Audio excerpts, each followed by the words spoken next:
Yo, what's good, people? It's your boy the Kryptonian Say in here, bringing you a review for One Piece chapter 347. And this is so damn tragic, man. When you just think back to everything that the Straw Hat Pirates have been through, particularly in the last arc with the Davy back fight, and how Luffy was winning the trust of his comrades fully over. You know, everyone on the Straw Hats did look at him as a leader, but you know, him taking that huge beat down in front of the crew and fighting to win back members of the crew, whether it be with Sanji and Zoro, going through the ball game to get Chopper back, just little small stuff like that. I really felt like the Straw Hat Pirates kind of brought together. And now you see it, the battle lines have been drawn. You have Zoro telling Luffy, do you see what I'm talking about? Our friend, Nico Robin, she's left the crew. She's sided with our enemy. We have 2 minutes left before this place goes up in the flames. We have to fight. We have to fight Robin. She's left the crew. And Luffy flat out says, I don't buy that. And looking at that scene really reminded me of Drum Island. I know some of you guys like, holy shit, Sam, what do you mean Drum Island? Why are you making this connection? Well, if you guys will go back to Drum Island, remember right after Vivi gets shot and she forces Luffy to bow his head with her, and well, not necessarily forces, but she bows her head, and then Luffy eventually gets the message, bows down as well, and Vivi tells him, you're not fit to be captain of the ship. And the reason why you're not fit is because you don't understand that some things can't be fixed simply through fighting. And Luffy says, okay, I got it, I messed up. It's because he sees the blood of Vivi dripping, because when she got shot, she got, you know, grazed on the arm. And the reason why that made me think of it is Luffy's at one of those points now, I feel, where he's missed the opportunity to talk it out. I don't think talking necessarily would have finished this, because every one of these guys that betrayed Iceberg and Paulie, they've already hit that point to where they're getting ready to kill everybody. There's no room for talking. So on that end, Luffy is right. But I feel like there was a small window where he could have talked to Robin. You know, he's seen through her bullshit. I don't think she's leaving the crew. But I'm definitely getting a tragic feeling, because if you look at like the hero's journey and then the hero's descent into hell, we're coming at one of those crossroad points for Nico Robin, and I'm looking at Luffy, I'm thinking Luffy's going to be the one to pull her out of that descent into darkness, or that descent into hell.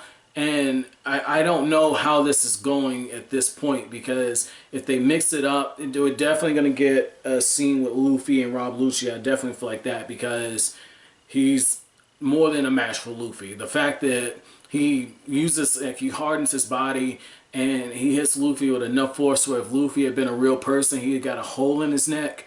Lets you know Luffy, it's going to be a round 3, because they did have a brief mix-up back when they first met, and this would be round 2. And so the next time they fight, which will probably be in the next few chapters, would be round 3. So you know that that's coming.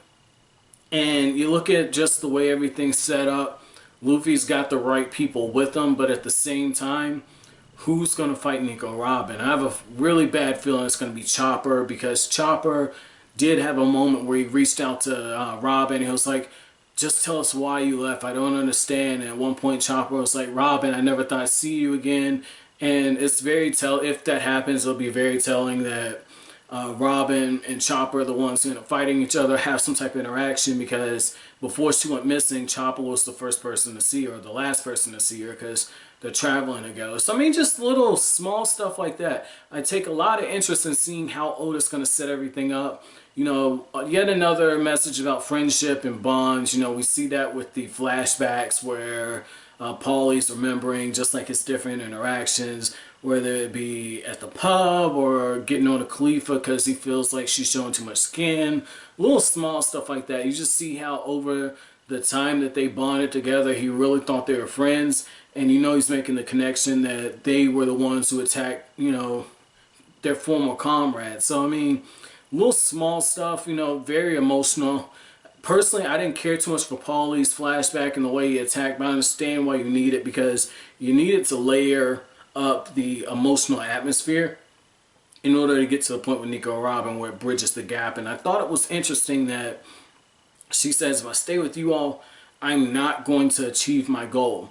And that's when Zoro says, so you'll sacrifice your friends, frame them for murder just to reach your goal. And it reminds me of more so the whole angle with Naruto where, you know, Sasuke was like, I have to kill you in order to achieve my Gekyo Sharingan. And I feel like this is the same thing with Robin, where Robin has another end game, but I'm not getting Sasuke vibes. I'm getting more Itachi vibes, where Itachi was saying, Sasuke, I need you to develop your eyes because it'll be for my benefit. I definitely think Robin's dream, there is something in there similar how with Itachi, you know, he did need Sasuke to get stronger, but it wasn't to test himself, so Sasuke could kill him, and so Sasuke could cleanse the Uchiha clan's name, but, or, you know, in history, because I'll get to that in another video. That's a Naruto video I'm working on now, so that's what I'm thinking of it.